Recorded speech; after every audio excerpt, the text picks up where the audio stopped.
Hey guys, it is Tuesday and I'm feeling amazing. I actually just recorded like a few minutes of a video and then somebody called me, and I don't know why it does that, but it just, instead of like not accepting the call, even if you decline it, doesn't go back to the video where you were. So anyways, just as a quick recap, I wanted to say that as some of you know, I was doing Beachbody programs for a year pretty much.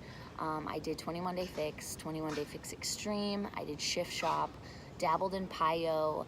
My first workout was Rock and Body with Shanti, and I literally did, I think it was like 3 workouts, but that's what sold me. It was a trial, and I was like, okay, I felt really awkward and uncomfortable doing it, but I knew I was like, I could do this. I could totally do this. So anyways, I got the membership, Beachbody On Demand, so I could do the workouts in my living room.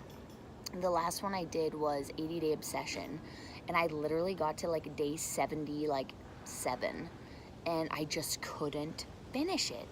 It's like my body was super worn out. It was 6 days a week, 1 hour workouts a day, heavy weights, a lot of jumping, a lot of squats. My knees were like popping and crackling. It was intense. I just needed a break, and I ended up going home for a weekend, and then I sort of just like didn't get back to it.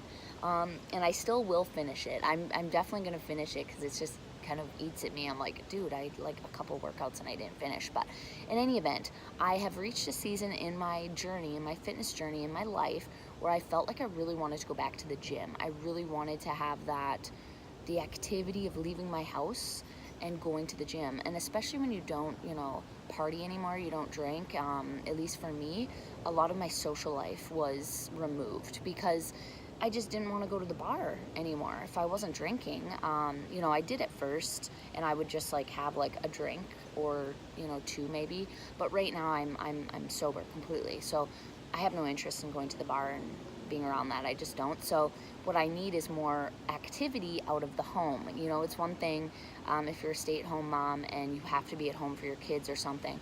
But I'm not in that position. My stepson's 12. He goes to school every day. I work every day. So the reason for doing the at-home workouts was more convenience. We only had 1 car at the time.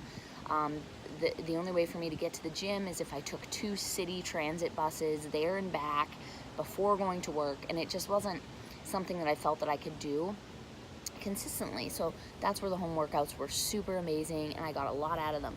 But I have now gone back to the gym. Yesterday was the first day back, and it feels amazing, you guys. It feels so good just to be able to be like, I'm gonna go to a place where there's all these other people that are doing what I want to do, and it's just fun. It's so fun. So yeah, I went this morning, and I talk a lot about morning rituals. I made a video about that, so you should check it out. It's very short, and I'm gonna elaborate on that. I felt like it was too short for the importance of the topic. But yeah, so in my morning ritual is now going to, and when you can feel like, okay, this is now going to be a part of my life. I know it. I felt that about ketones. I felt that about Shakeology and about Beachbody programs when I looked into that. And then, something new comes along that is better. So it's like, all right, well, I'm going to try this out, see how this works. But there's a moment when it becomes a routine for you, and that you can incorporate it into your life. Oh my God, there's a dog over there. He's so cute. He's making these little squeaky noises and rolling on his back. Anyways, so my new routine is going to be waking up at 6:30, leaving for the gym at 6:45, and then being at the gym from 7 until about 7:45. So then I can be back for 8. So I'm home now. Hayden's still sleeping. I'll wake him up at 8:30, and it's just amazing how working out early in the morning before you start your day just really sets the tone for your mindset. It sets the tone for your body. Your body's all warmed up. I was driving home. I was listening to Azalea Banks' Heavy Metal and Reflective. Amazing song if you want to get stoked. And just like literally like car dancing and listening to some Cardi B with, I don't know how to say it, SZA, SZA. Love that song. I do. And just like literally people stopped at the stoplight and not giving 0 fucks.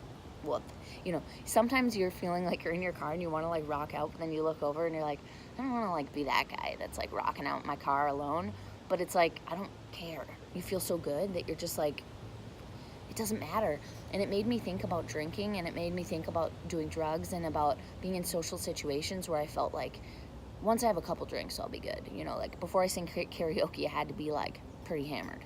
And it's like almost like you use drugs and use alcohol as this blanket to like blur or like disguise your true self, and or it allows you to operate in a certain way, to just, or maybe be yourself more, because you can always be like, well, I was hammered. You know, if anything happens, that if it was too embarrassing and someone calls you out on it or whatever, you can be like, I was drinking, that's why, you know, I had one too many drinks. But when you're sober and it's not, and I've been sober before. This is not the first time I've been sober, but you reach a certain point. This does not happen in the first 2 weeks of being sober. Nope.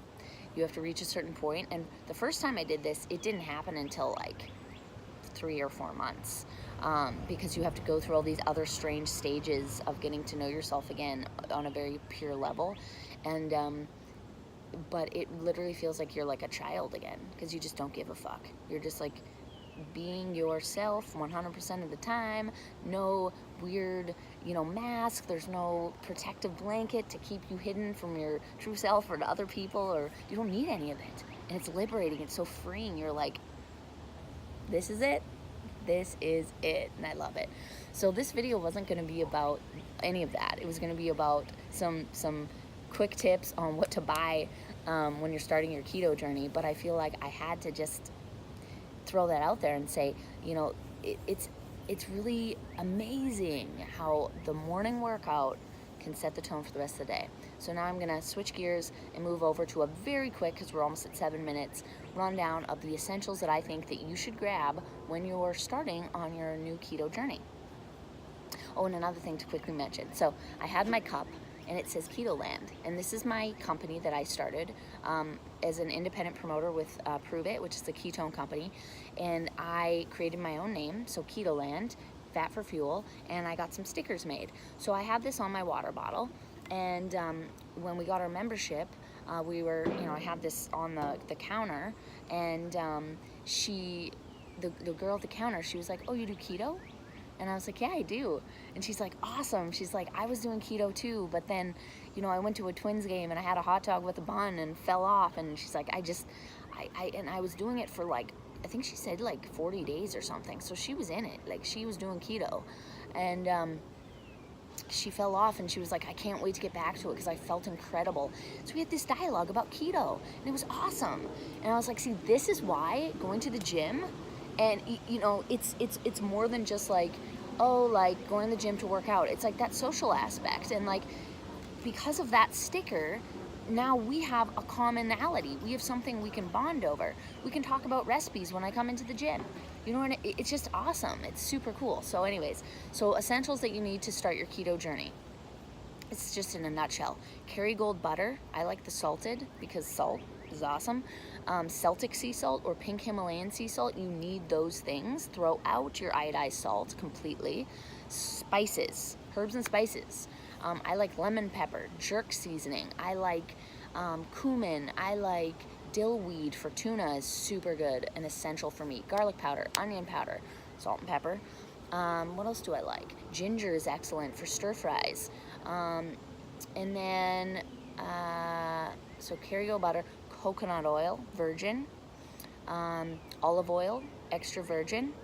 What else do you need? You want to do some nuts. Almonds are the best. Cashews are really high in carbohydrates. Macadamia nuts are a good choice too, but I would just stick with raw almonds. Don't get the roasted kind, get the raw ones. Berries, blueberries, raspberries, strawberries, blackberries, whatever floats your boat. Full fat Greek yogurt. I like the Faygo 5%. This last grocery run, they had it on sale. It was 2%, but it was only $1 a container for the Faygo, so I had to do it. That's okay. You know, try and go full fat always, but in that case, I was like, well, I just have one yogurt a day. It's all good. Meats of all kinds. Ground beef. I like those little top sirloin beef steaks that I cut into strips and I just eat cold out of the fridge like jerky, or I have stir fries with it. Tuna packets. I love those flavored tuna packets. They don't necessarily have the best ingredients in them, all of them. Some of them have sugar and stuff, so be careful about those. But even just like the lemon pepper and there's like an oil and garlic one, you just eat it straight out of the packet. Awesome boost of protein. almond flour. Have that on hand for your almond breads, keto chocolate mug cake. All you need for those recipes is oil, almond flour, and eggs. So eggs is another one to always have.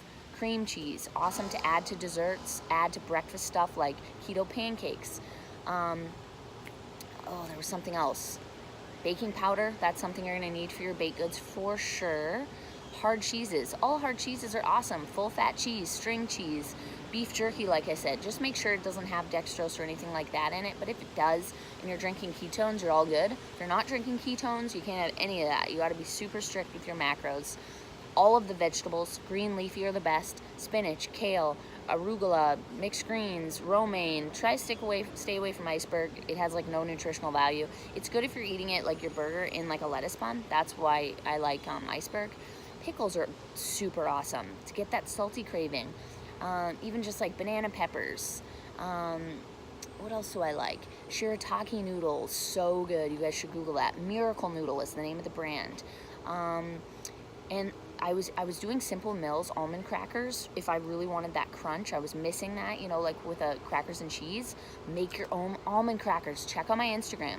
It's Rach, R-A-C-H-E .in.ketoland. So Rach in Ketoland. That's my Instagram account. I post recipes on there, and you can follow my journey. There is a recipe I posted for almond crackers. Super easy to make. It's like 3 or 4 ingredients. You gotta do it. So I've covered meats, I've covered veggies, nuts, berries, healthy fats. So avocados is a great one to throw in there, and herbs and spices. And that's really the basis of what's gonna make up your keto diet. It's so easy, you guys. So freaking easy. And then of course you need electrolytes, and you need to drink lots of water. Half your weight in ounces every day. I drink 100 ounces. Just keeping it simple. So that's what I have for you. Have an amazing day, and I'll talk to you guys tomorrow.